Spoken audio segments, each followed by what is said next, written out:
नमस्कार दोस्तों आज हम विराम चिन्हों के बारे में आपसे बात करेंगे कि विराम चिन्हों का प्रयोग वाक्य में कैसे किया जाता है और कहाँ कहाँ होता है, इसको प्रयोग करने के क्या तरीके हैं।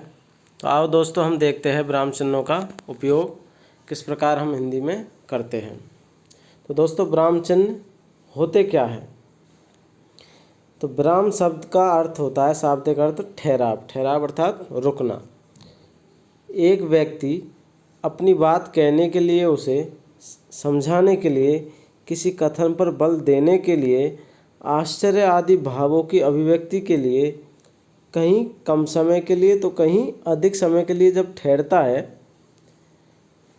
तो भाषा के लिखित रूप में उस ठहरने के स्थान पर जो चिन्ह संकेत लगाए जाते हैं, यानी जो चिन्ह लगाया जाता है संकेत चिन्ह, उसे हम विराम चिन्ह कहते हैं। अर्थात व्यक्ति जब अपनी बात कहता है समझाने के लिए या किसी कथन पर बल देने के लिए या आश्चर्य की दृष्टि से, तो वह अपने भावों को समझाने के लिए जब वह कहीं कहीं अधिक और कहीं कम ठहरता है, तो उसे हम संकेत चिन्हों के द्वारा बतलाते हैं और उसे हम क्या कहते हैं, विराम चिन्ह कहते हैं। विराम चिन्ह के प्रयोग से भाषा में क्या आती है, स्पष्टता आती है, भाव समझने में सुविधा होती है।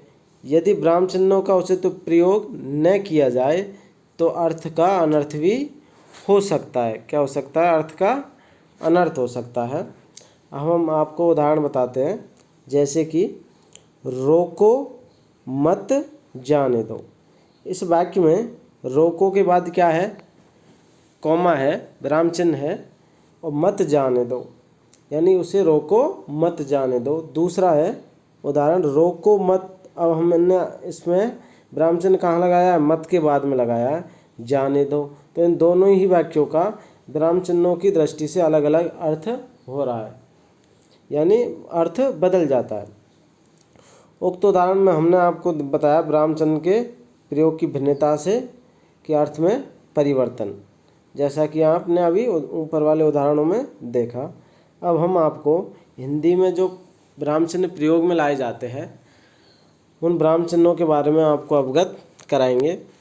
तो देखिए दोस्तों, विराम चिन्ह हिंदी में प्रयोग होने वाले विराम चिन्ह, जैसे कि हिंदी में कौन कौन से होते हैं। पहला है अल्प विराम, इसका चिन्ह क्या है, संकेत चिन्ह ये है। दूसरा अर्धविराम, इसका संकेत चिन्ह ऐसा होता है। तीसरा है अपूर्ण विराम, इसका संकेत चिन्ह ये है। पूर्ण विराम का ये है।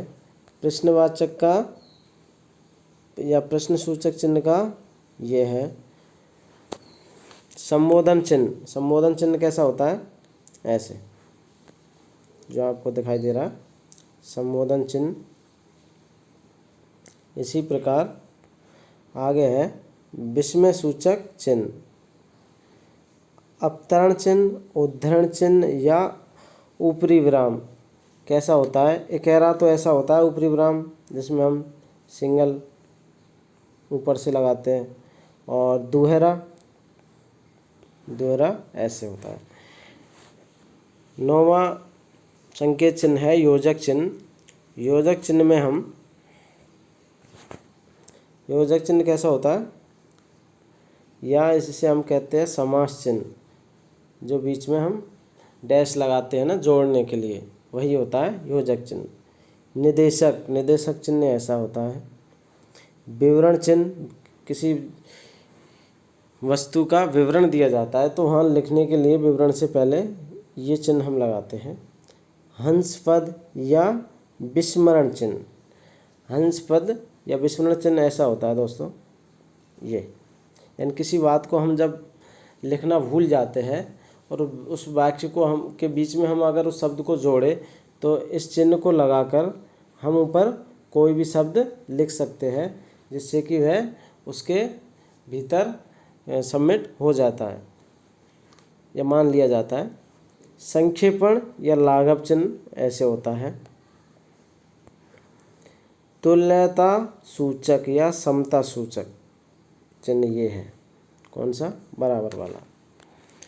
दूसरा कोष्टक, कोष्टक आप जानते ही हो, छोटा कोष्टक, मंझला कोष्टक और बड़ा कोष्टक। लोप चिन्ह, किसी शब्द को का लोप किया जाता है या वर्ण का लोप किया जाता है तो हम कैसे चिन्ह लगाते हैं, ये वाला। इतिश्री यानी समाप्ति पर, समाप्ति सूचक चिन्ह ये है, डैश फिर डैश डैश, ये क्या है, इतिश्री या समाप्ति सूचक चिन्ह है। अगला है 18वां विकल्प चिन्ह।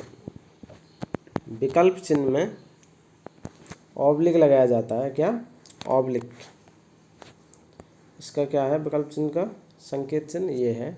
पुनरुक्ति चिन्ह ये है, यानी किसी चीज़ को एक समान वाक्य को या शब्द को अगर हम बार बार लिखने से बचते हैं तो उसकी जगह हम ये चिन्ह लगाते हैं। इसी प्रकार संकेत चिन्ह, संकेत चिन्ह कैसा होता है, ये संकेत दिखाने के लिए। अब हम आपको प्रत्येक विराम चिन्हों का विस्तार से उदाहरण के माध्यम से समझाते हुए आपको बताएंगे। जैसे कि पहला है अल्प विराम। कौन सा, पहला है अल्प विराम। तो अल्प विराम में, अल्प विराम का संकेत चिन्ह क्या है, जो कोष्टक में आपको दे रखा है, ये है छोटा सा। इसे हम वाक्य के भीतर एक ही प्रकार के शब्दों को अलग करने में, जैसे कि राम ने आम, अमरूद, केले आदि खरीदे, तो आम कौमा अमरूद कौमा केले, यानी एक ही प्रकार के शब्दों को अलग करने के लिए भी हम अल्प विराम लगाते हैं। वाक्य के उपयोग उपवाक्यों को अलग करने में भी हम अल्प विराम लगाते हैं। हवा चली, पानी वर्षा और ओले गिरे, तो यहाँ पर भी हमने उपवाक्यों को अलग करने के लिए क्या लगाया, अल्प विराम। दो उपवाक्यों के बीच संयोजक का प्रयोग न किए जाने पर, जैसे अब्दुल ने सोचा, कौमा अच्छा हुआ जो मैं नहीं गया, तो यहाँ पर भी क्या आया, अल्प विराम। ऐसे वाक्यों में भी दो वाक्यों के बीच। इसी प्रकार वाक्य के मध्य, मध्य यानी बीच में, वाक्य के मध्य क्रिया विशेषण या विशेषण उपवाक्य आने पर, जैसे यह बात अल्पविराम, यदि सच पूछो तो अल्पविराम, मैं भूल ही गया था, तो यहाँ पर दो क्या आए, अल्पविराम आए। इसी प्रकार उद्धरण चिन्ह के पूर्व में भी, जैसे उसने कहा अल्पविराम, मैं तुम्हें नहीं जानता। इसी प्रकार समय सूचक शब्दों को अलग करने में, जैसे कल गुरुवार अल्पविराम, दिनांक 20 मार्च से परीक्षाएं प्रारंभ होगी। इसी प्रकार कभी कभी संबोधन के बाद इसका प्रयोग किया जाता है, जैसे राधे, ये संबोधन हो गया, राधे अल्पविराम, तुम आज भी विद्यालय नहीं गई। इसी प्रकार समानाधिकरण शब्दों के बीच में, समानाधिकरण शब्दों के बीच में अल्पविराम का प्रयोग होता है, जैसे विधेयराज की पुत्री विदेही, अल्पविराम राम की पत्नी थी। तो इस समानाधिकरण शब्दों के बीच में भी हम अल्पविराम का प्रयोग करते हैं। हाँ अस्तु के पश्चात, हाँ तुम अंदर आ सकते हो, पत्र में अभिवादन अल्पविराम समापन के साथ, पूज्य पिताजी अल्पविराम, भवदीय अल्पविराम, तो यहाँ इन सभी जगह पर हम क्या लगाते हैं, अल्पविराम लगाते हैं। इसी प्रकार अगला विराम चिन्ह है अर्धविराम। कौन सा है, अर्धविराम है। और अर्धविराम को हम दर्शाने के लिए उसका संकेत चिन्ह क्या है, ये है जो कॉमा में दिखाई दे रहा है, जैसे कि एक बिंदु और उसके नीचे कॉमा, जैसे ये।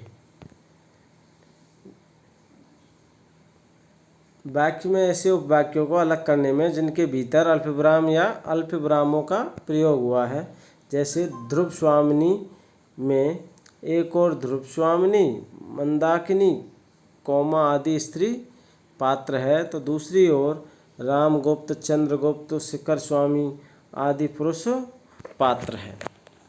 तो इन सभी जगह क्या आया है, अर्धविराम आया है।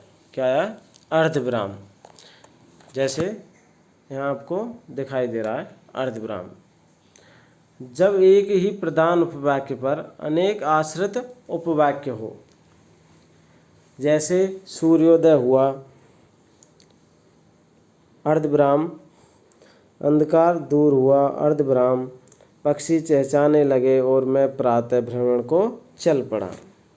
इसी प्रकार मिश्र तथा संयुक्त वाक्य में विपरीत अर्थ प्रकट करने या विरोधपूर्ण कथन प्रकट करने वाले उपवाक्यों के बीच में भी हम अर्धविराम का प्रयोग करते हैं। जैसे दो पेड़ों को पत्थर मारते हैं, जो पेड़ों को पत्थर मारते हैं अर्धविराम, वे उन्हें फल देते हैं।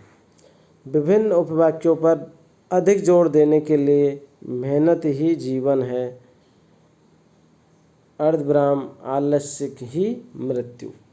इसी प्रकार हम अगला विराम चिन्ह देखेंगे। अभी हमने आपको अल्प विराम और अर्धविराम के बारे में बताया, अब हम बताएंगे आपको अपूर्ण विराम। अपूर्ण विराम कैसा होता है? ऐसा, इन समानाधिकरण उपवाक्यों के बीच जब कोई संयोजक चिन्ह न हो तो अपूर्ण विराम लगाया जाता है। जैसे हम उदाहरण देखेंगे,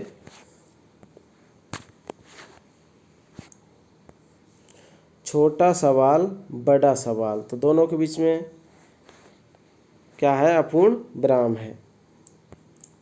परमाणु विस्फोट मानव जाति का भविष्य, तो दोनों के बीच में क्या है? अपूर्ण विराम। अब हम आते हैं पूर्ण विराम। पूर्ण विराम का संकेत चिन्ह ये है, जैसा कि यहाँ पे आपको दिखाई दे रहा है।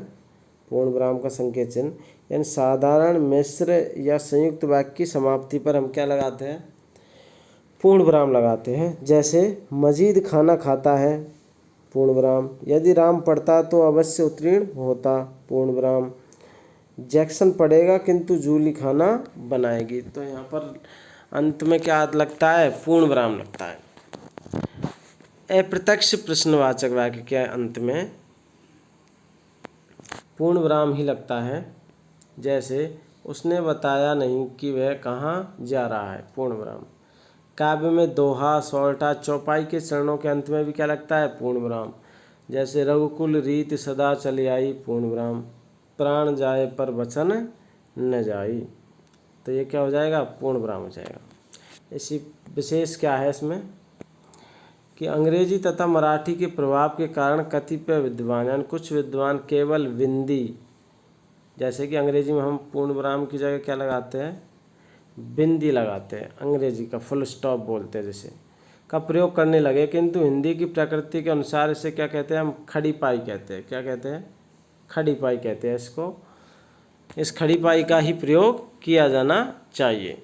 अब हम आते हैं प्रश्न सूचक चिन्ह पर, कि प्रश्न सूचक चिन्ह कैसा होता है।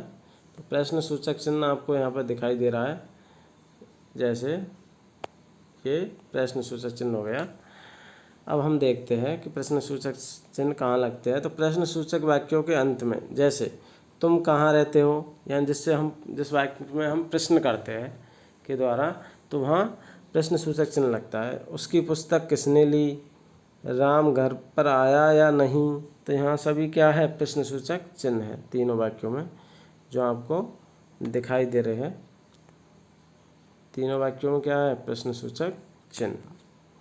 अब हम आते हैं एक ही वाक्य में कई प्रश्नवाचक उपवाक्यों को और सभी एक ही प्रधान उपवाक्य पर आश्रित हो, तब प्रत्येक उपवाक्य के अंत में अल्प विराम का प्रयोग करने के बाद सबसे अंत में, जैसे गोविंद क्या करता है, कहाँ जाता है, कहाँ रहता है, यह तुम क्यों जानने के इच्छुक हो, तो यहाँ पर अंत में क्या है? प्रश्न सूचक चिन्ह।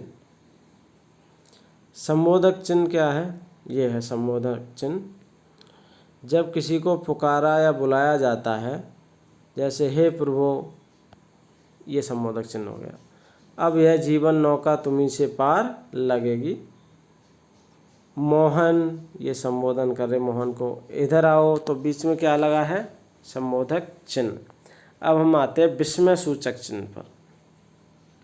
तो विस्मय सूचक चिन्ह कहाँ लगते हैं? जब हर्ष की बात हो, शोक किया जाए, घृणा की जाए, भय, विस्मय आदि भावों के सूचक शब्दों या वाक्यों के अंत में, जैसे अब हम यहाँ पर आपको दिखा रहे हैं, वाह क्या ही सुंदर दृश्य है, हाय अब मैं क्या करूं, अरे तुम प्रथम श्रेणी में उत्तीर्ण हो गए। तो ये सभी यहाँ पर क्या लगे हैं, कौन से चिन्ह लगे हैं, विस्मय सूचक। विस्मय सूचक चिन्ह कहाँ लगते हैं, जहाँ हर्ष होता है, जहाँ शोक दिखाई पड़ता है जिस वाक्य के द्वारा, जहाँ घृणा दिखाई देती है, भय, विस्मय, वहाँ पर विस्मय सूचक चिन्ह लगते हैं। अब हम आते हैं अवतरण चिन्ह। अवतरण चिन्ह, अवतरण चिन्ह कैसा होता है, जैसे ये है अवतरण चिन्ह। जब किसी के कथन को ज्यों का त्यों उद्धृत किया जाता है, यानी वैसे के वैसा ही लिखा जाता है ज्यों का त्यों, तो उस कथन के दोनों ओर इसका प्रयोग किया जाता है, इसलिए इसे उद्धरण चिन्ह या ऊपरी विराम भी कहते हैं। अवतरण चिन्ह दो प्रकार का होता है, एक तो एकेरा होता है सिंगल, और एक दोहरा। तो एकेरा में जब किसी कवि का उपनाम, पुस्तक का नाम, पत्र पत्रिका का नाम या लेख या कविता का शीर्षक आदि का उल्लेख किया जाता है, आदि का उल्लेख करना हो, तो जैसे रामधारी सिंह दिनकर, अब दिनकर को हमने यहाँ पर एकेरा चिन्ह में लिखा है, ओज के कवि है। इसी प्रकार रामचरितमानस, तो रामचरितमानस में यह चिन्ह लगा है कि रचयिता तुलसीदास है। दोहरा, दोहरे में वाक्यांश को उद्धृत करते समय लिखते हैं, जैसे महावीर ने कहा अहिंसा परमो धर्म है, तो अहिंसा परमो धर्म है, यहाँ पर कौन सा चिन्ह है, दोहरा चिन्ह लगाया है। इसी प्रकार योजक चिन्ह, कौन सा है, योजक चिन्ह है। अभी हमने ऊपर पढ़ा अवतरण चिन्ह, अब हम देखते हैं योजक चिन्ह। योजक चिन्ह में, योजक चिन्ह यानी बीच में दो समान अर्थ या समान प्रधान शब्दों के बीच में लगाया जाता है, यानी दोनों की प्रधानता बराबर होती है, उन शब्दों के बीच में हम योजक चिन्ह लगाते हैं। जैसे यहाँ पर देखेंगे, दो शब्दों को जोड़ने के लिए तथा द्वंद्व एवं तत्पुरुष समास में, जैसे सुख दुख, माता पिता, प्रेम सागर, तो इन शब्दों के बीच में क्या है, योजक चिन्ह है। पुनरुक्त शब्दों के बीच में, जैसे पात पात, डाल डाल, धीरे धीरे, पुनरुक्त यानी एक ही शब्द की आवृत्ति जब बार बार होती है तो उनके बीच में भी हम योजक चिन्ह लगाते हैं। तुलनावाचक, जैसे सा, सी, से के भी पहले हम योजक चिन्ह लगाते हैं, जैसे भरत योजक चिन्ह सा भाई, यशोदा योजक चिन्ह सी माता। तो जहाँ पर तुलना की जाती है तो वहाँ पर भी योजक चिन्ह का प्रयोग किया जाता है। अक्षरों में, अक्षरों में लिखी जाने वाली संख्याओं और उनके अंशों के बीच में भी योजक चिन्ह का प्रयोग किया जाता है, जैसे एक तिहाई, तो यहाँ पर बीच में योजक चिन्ह है, एक चौथाई, तो यहाँ पर बीच में योजक चिन्ह का प्रयोग किया गया है। अब हम आते हैं निर्देशक चिन्ह। निर्देशक चिन्ह कैसा होता है, ये थोड़ा योजक चिन्ह से बड़ा होता है। निर्देशक चिन्ह, निर्देशक चिन्ह जैसे कि ये निर्देशक चिन्ह है नाटकों के संवादों में, जैसे मनसा निर्देशक चिन्ह बेटी, यदि तू जानती, मणिमाला निर्देशक चिन्ह क्या है। जब परस्पर संबंध या समान कोटि की कई एक वस्तुओं का निर्देश किया जाए, जैसे काल तीन प्रकार के होते हैं, अब हमने यहाँ पर क्या लगाया है, निर्देशक चिन्ह लगाया है। क्या लगाया, निर्देशक चिन्ह, जैसे भूतकाल, वर्तमान काल, भविष्य काल। इसी प्रकार जब कोई बात अचानक अधूरी छोड़ दी जाए, वहाँ पर भी निर्देशक चिन्ह का प्रयोग होता है। जैसे उदाहरण देखेंगे, यदि आज पिताजी जीवित होते, अब यहाँ पर अधूरा छोड़ दिया है, तो यहाँ पर क्या है, बीच में निर्देशक चिन्ह है। जब वाक्य के भीतर कोई वाक्य लाया जाए, जैसे महामना मदन मोहन मालवीय, अब यहाँ पर निर्देशक चिन्ह, ईश्वर उनकी आत्मा को शांति दे, निर्देशक चिन्ह, भारत की महान विभूति थे। तो इन सभी जगह क्या आता है, निर्देशक चिन्ह आता है। अब हम आते हैं विवरण चिन्ह पर। विवरण चिन्ह कैसे, जब किसी वाक्य का या किसी शब्द का या किसी के बारे में विवरण दिया जाता है तो वहाँ पर हम विवरण चिन्ह लगाते हैं। विवरण चिन्ह कैसा होता है, ये यानी जब किसी कही हुई बात को स्पष्ट करने या उसका विवरण प्रस्तुत करने के लिए वाक्य के अंत में इसका प्रयोग होता है। जैसे पुरुषार्थ 4 है विवरण चिन्ह। अब विवरण देंगे कौन कौन से है, धर्म अर्थ काम और मोक्ष। इसी प्रकार निम्न शब्दों की व्याख्या कीजिए, तो विवरण चिन्ह ये दिया हुआ है, सर्वनाम और विशेषण। अब हम आते हैं हंस पद पर, जिसे हम विस्मरण चिन्ह भी कहते हैं। ये होता है विस्मरण चिन्ह। इसे विस्मरण चिन्ह कहते हैं या हंस चिन्ह या हंस पद कहते हैं। अतः लिखते समय यदि कुछ लिखने में रह जाता है यानी भूल जाते हैं, तब इस चिन्ह का प्रयोग कर उसके ऊपर उस शब्द या वाक्यांश को लिख दिया जाता है। जैसे मुझे आज जाना है, तो हमने यहाँ पर कुछ भूल गए लिखना, तो कहाँ जाना है वह लिखना भूल गए या छूट गया, तो हम लिखेंगे मुझे आज, फिर यहाँ पर लिखेंगे चिन्ह लगाएंगे और फिर ऊपर लिख देंगे अजमेर जाना है या दिल्ली जाना है या जयपुर जाना है। तो यहाँ पर ये क्या हो जाएगा, हंस पद या विस्मरण चिन्ह हो जाएगा। अगला है संक्षेपण चिन्ह। संक्षेपण चिन्ह ये होता है, जैसे हम इसे लाघव चिन्ह भी कहते हैं संक्षेपण चिन्ह को। जैसे उदाहरण भी देखेंगे, इसे लाघव चिन्ह कहते हैं। अतः किसी बड़े शब्द को संक्षिप्त रूप में लिखने हेतु आद्य अक्षर के आगे यानी आधे अक्षर के आगे इस चिन्ह का प्रयोग किया जाता है। जैसे हम लिखेंगे संयुक्त राष्ट्र संघ, तो यहाँ पर देखिए आप संयुक्त को कैसे लिखा है, राष्ट्र के बाद में रा लिख दिया राष्ट्र की जगह, संघ की जगह स लिख के, और इनके आगे क्या लगा दिया, लाघव चिन्ह लगा दिया। जैसे मोहनदास करमचंद गांधी, तो इसे हम मोहन लाघव चिन्ह लगा दिया, करमचंद फिर लाघव चिन्ह लगा दिया, इसके बाद में गांधी। इसी प्रकार डॉक्टर राजेश, तो डॉक्टर के आगे हमने क्या लगा दिया, संक्षेपण चिन्ह लगा दिया, ये लाघव चिन्ह लगा दिया। इसी प्रकार अगला है तुल्यात्मक या समता सूचक चिन्ह।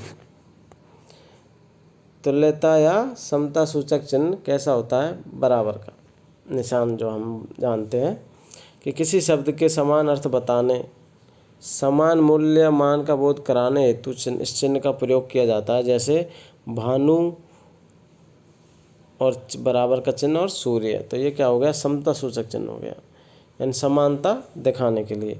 जैसे कि 1 रुपया बराबर कितना होता है, 100 पैसे होता है, तो जो बराबर का चिन्ह है ये क्या हो गया, समता सूचक चिन्ह हो गया। इसी प्रकार हम देखते हैं कोष्ठक। कोष्ठक आप जानते हैं, ये छोटा कोष्ठक, मंझला और बड़ा कोष्ठक। तो वाक्य में प्रयुक्त किसी पद का अर्थ स्पष्ट करने हेतु मुँह की उपमा, जैसे मयंक, अब मयंक का हम दूसरा अर्थ देखेंगे तो चंद्रमा, तो इसे हम कहाँ लिख देंगे, कोष्ठक में से दी जाती है। तो नाटक में पात्र के अभिनय के भावों को प्रकट करने के लिए भी, जैसे हम यहाँ पर देखेंगे कि कौमा खिन्न होकर, अब उसका जो भाव है पात्र का, उस भाव को हम कहाँ लिख देते हैं, कोष्ठक में लिख देते हैं। मैं क्या न करूँ फिर ठहर कर, किंतु नहीं मुझे विवाद करने का अधिकार नहीं है। तो जो कोष्ठक में भाव दिया गया है पात्रों के अभिनय का, वह कैसे हो गया, छोटा कोष्ठक हो गया। ऐसे ही हम बड़े कोष्ठक का प्रयोग करते हैं, मंझले कोष्ठक का भी करते हैं। इसी प्रकार अगला है लोप चिन्ह। लोप, किसी शब्द का या वर्ण का लोप किया जाता है तो वहाँ हम लोप चिन्ह का प्रयोग करते हैं। जैसे हम देखते हैं कि लिखते समय लेखक कुछ अंश छोड़ देता है तो उस छोड़े हुए अंश के स्थान पर XX या डॉट डॉट लगा देते हैं, और यही डॉट डॉट लोप चिन्ह कहलाते हैं। जैसे तुम्हारा सब काम करूँगा डॉट डॉट डॉट, बोलो बड़ी माँ, फिर डॉट डॉट। तो ये डॉट डॉट के से हम क्या आज से लगाते हैं कि यहाँ पर कुछ शब्दों का क्या किया गया, लोप किया गया है। तुम गाँव छोड़कर चली तो नहीं जाओगी, बोलो फिर डॉट डॉट डॉट यानी लोप चिन्ह। इसी प्रकार इतिश्री या समाप्ति चिन्ह, जब किसी वाक्य का या किसी बात का को समाप्त किया जाता है तो वहाँ पर हम इतिश्री या समाप्ति चिन्ह लगाते हैं। और वो कैसा होता है, ये जैसे हम देखते हैं कि किसी अध्याय या ग्रंथ की समाप्ति पर इस चिन्ह का प्रयोग किया जाता है। इसी प्रकार विकल्प चिन्ह, विकल्प के लिए हम ऑब्लिक बोलते हैं जैसे, तो ये विकल्प चिन्ह है। जैसे कि उदाहरण है, जब मैं दो में से किसी एक को चुनने का विकल्प हो तो वहाँ हम विकल्प चिन्ह का प्रयोग करते हैं। जैसे शुद्ध वर्तनी वाला शब्द है कवयित्री या कवियत्री, या दोनों शब्द समानार्थी है। जैसे जो सदा रहने वाला है शाश्वत ऑब्लिक सनातन ऑब्लिक नित्य। तो यहाँ पर हम किसी एक को, दो में से किसी एक को चुनने का विकल्प देते हैं, तो विकल्प देने के लिए हम क्या लगाते हैं, विकल्प चिन्ह लगाते हैं, जिसे हम ऑब्लिक भी बोलते हैं। अब हम आते हैं पुनरुक्ति चिन्ह। पुनरुक्ति चिन्ह, पुनरुक्ति चिन्ह ऐसा होता है, यानी जब किसी ऊपर लिखी किसी बात को ज्यों का त्यों नीचे लिखना हो तो उसे उसके नीचे हम पुनः वही न लिखकर, यानी वही शब्द न लिखकर या वाक्य लिखकर इस चिन्ह का प्रयोग करते हैं। जैसे श्री सोहन लाल, श्री गोविंद लाल। तो ऐसे ही हम यहाँ पर अगर समान शब्द लिखेंगे तो उसको पुनः न लिखकर उसकी जगह हम पुनरुक्ति चिन्ह लगाते हैं। संकेत चिन्ह, संकेत चिन्ह ये है, कौन सा, ये क्या है, संकेत चिन्ह है। किसी बात का संकेत करने के लिए हम ये चिन्ह लगाते हैं, जिसे हम स्टार भी बोलते हैं। तो दोस्तों आज आपने विराम चिन्हों के बारे में पढ़ा। आशा है आपको अच्छे से समझ में आया होगा। अब आप इस वीडियो को लाइक कीजिए, शेयर कीजिए और मेरे चैनल को सब्सक्राइब कीजिए। धन्यवाद।